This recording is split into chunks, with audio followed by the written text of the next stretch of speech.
not. This time, we have a confirmation, well, we have a statement from the US ambassador saying that there is not, but how do we really know? I think what we need as a result of that is legislation to say that in instances like this, then government can have the right to actually check and find out if what is being said, that there are no nuclear weapons, is really true. But because there's no such legislation yet, we then have to rely on the word of the US, and they usually just deny that there are any nuclear weapons. They've done that in the past when we still had the US bases. Then there's really no way of ascertaining.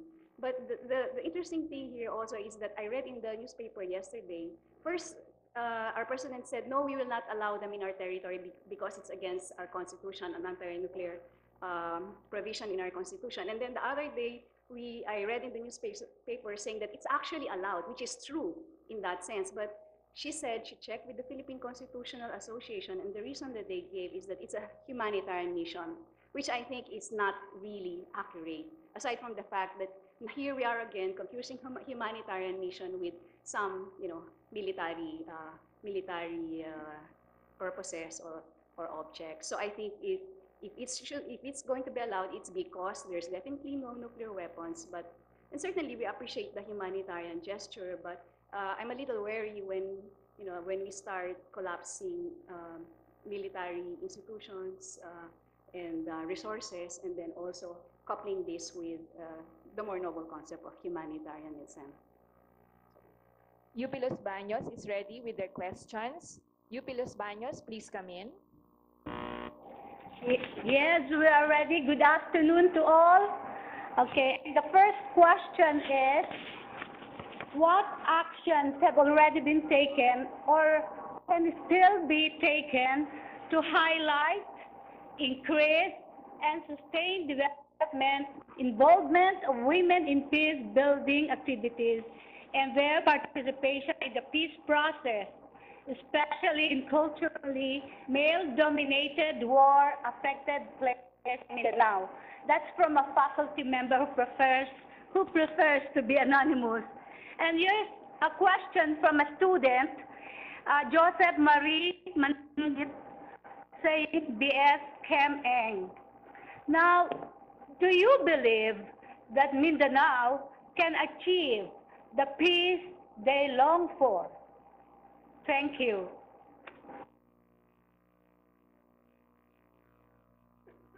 May we request our panelists to respond to the questions from UP Los Baños? Yes. First of all, thank you for this opportunity. It's a very, very good way of communicating the peace constitutional mandate of inward peace. I agree, by the way. Let me first preface by saying that as my colleague said, all of these, the question raised in terms of peace in Mindanao and the present problems today are rooted in terms of our inequitable relations with other countries. It's rooted in sovereignty. It's rooted in terms of how we have not been able to manage the issues of equality. And therefore, many of the issues that we need to face are challenges, if we have to have peace, would be the challenges of defining, for example, our territorial integrity, being very involved in the baselines, defining our baselines law, negotiating on the position of strength with WTO and the other international agencies, and ensuring that we are able to have a peace panel in Mindanao that would be able to respond to the present, to the current problems today. No? I think that the different parts that have to be put together are all, as Dr. Solido had said, could be found if we really examine all the works that have been done by the people who are present here, Ambassador D, the Ateneo Center, Ging Deles, and of course, Karen Tanyada, and many others who have been able to put together a response that is suitable for Mindanao. So if we don't have the time to really respond to that, but I think if all of this knowledge that is found in all the recommendations are put together, we will have peace in Mindanao. No? Thank you.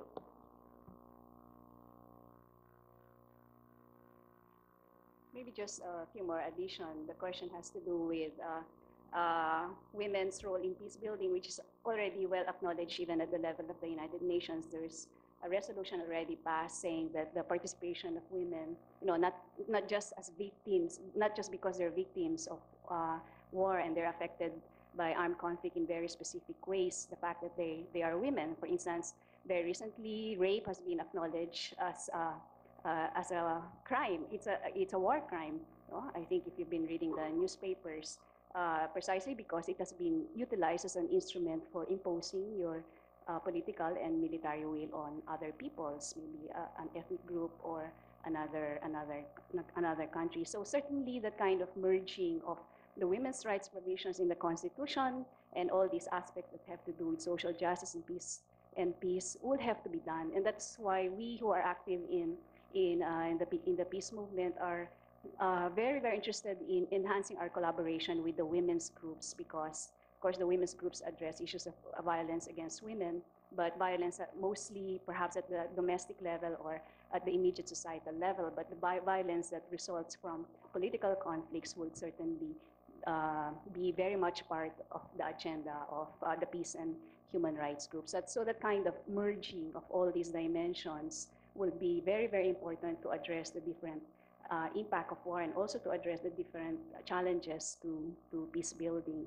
With regards to Mindanao, that's a very, very complex question. I think in the film, we stated that the Constitution cannot by itself solve the problem in Mindanao, it being a very, it's a social, political problem with a long history. And so, in fact, we have to go beyond the Constitution to address this. But how do you do that in a manner that does not, realizing that officials will be constrained by the fact that they have to act within the confines of the Constitution. So I think constitutional reform is in the agenda. But what should get into that constitutional reform agenda, these are the things that we really have to thresh out. Some of the weak elements in the present Constitution were already pointed out in the film. But then we have to go also into further detail exactly what will apply to the Mindanao situation, whether it's a federal system of government, enhanced autonomy, or other forms of governance and recognition of ancestral domains. Then these are matters that we have to get together and think about these details, because the Constitution by itself will not be able to solve such a difficult problem. We have a question from UP Open University. UPOU, please come in. Magandang hapon. The question is from Don Rapadas, a graduate of UPOU and currently a PhD student at Diliman. Ang tanong niya, if you were to speak to a lumad or an ordinary Christian or Muslim person in a war-ravaged area in Mindanao, say Cotabato or Sulu, how would you encapsulate this entire lecture into a simple discourse for him or her?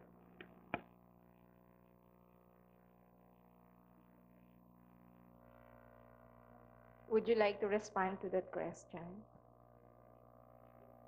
The sound system wasn't very clear, so could you kindly repeat the question? Okay. Let me read the question. If you are to speak to a lumad or an ordinary Christian or Muslim person in a war-ravaged area in Mindanao, say Cotabato or Sulu, how would you encapsulate this entire lecture into a simple discourse for him or her?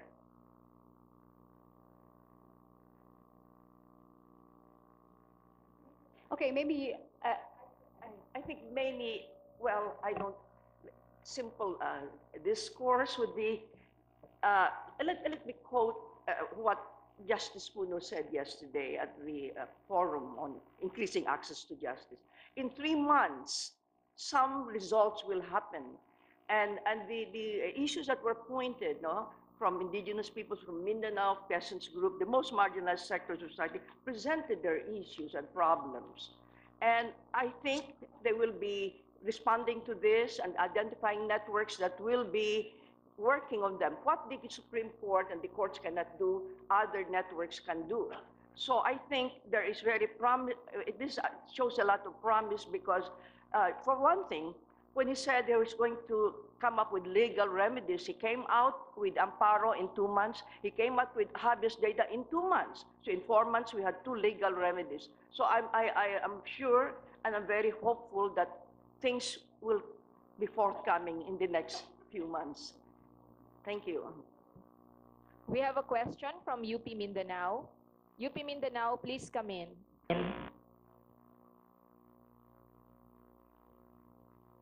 Now, the first question is from a student, Ian Julius De Castro, of the BA Anthropology program.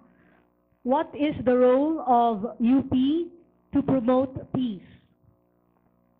I repeat, what is the role of UP to promote peace? Thank you, UP Mindanao.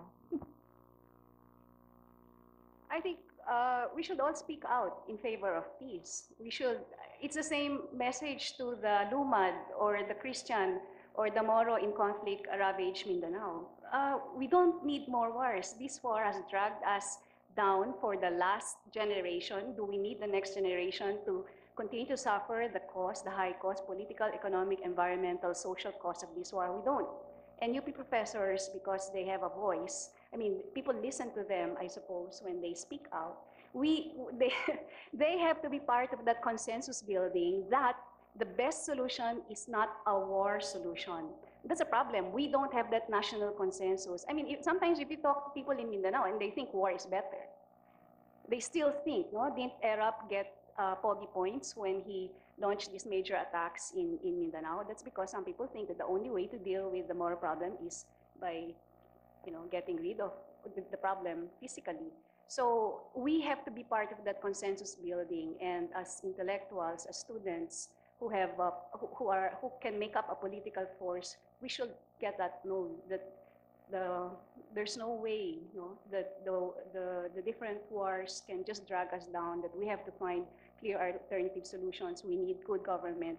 We need all these reforms, social justice reforms that have to be put in place. And if we do need the constitutional change to address the structural issues, then let's work for it, but let's not bastardize the process of constitutional change by simply using it or making it just a means for some political interests to get their way, such as especially those who want to stay in power for a long time.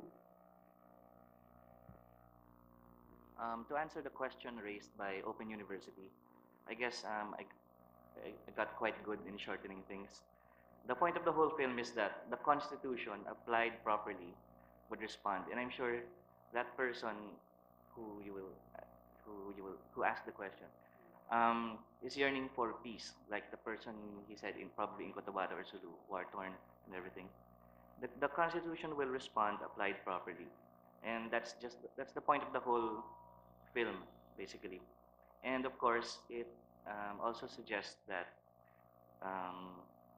with the changing context, with the updating of policies and reforms, that should probably answer everything, but it's mostly in the application. Thank you.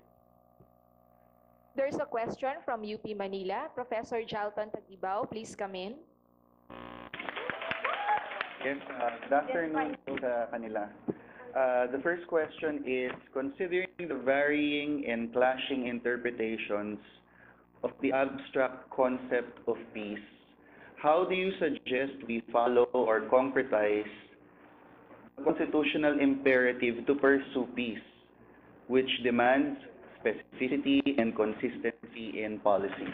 That's the first question from the faculty. And then the second question comes from Jose Marie de Chiogo, a second-year biology major. He wants to ask, how can we make groups such as CPP, which disagree with our Constitution, recognize peace we base on the Constitution of the Republic of the Philippines? Thank you.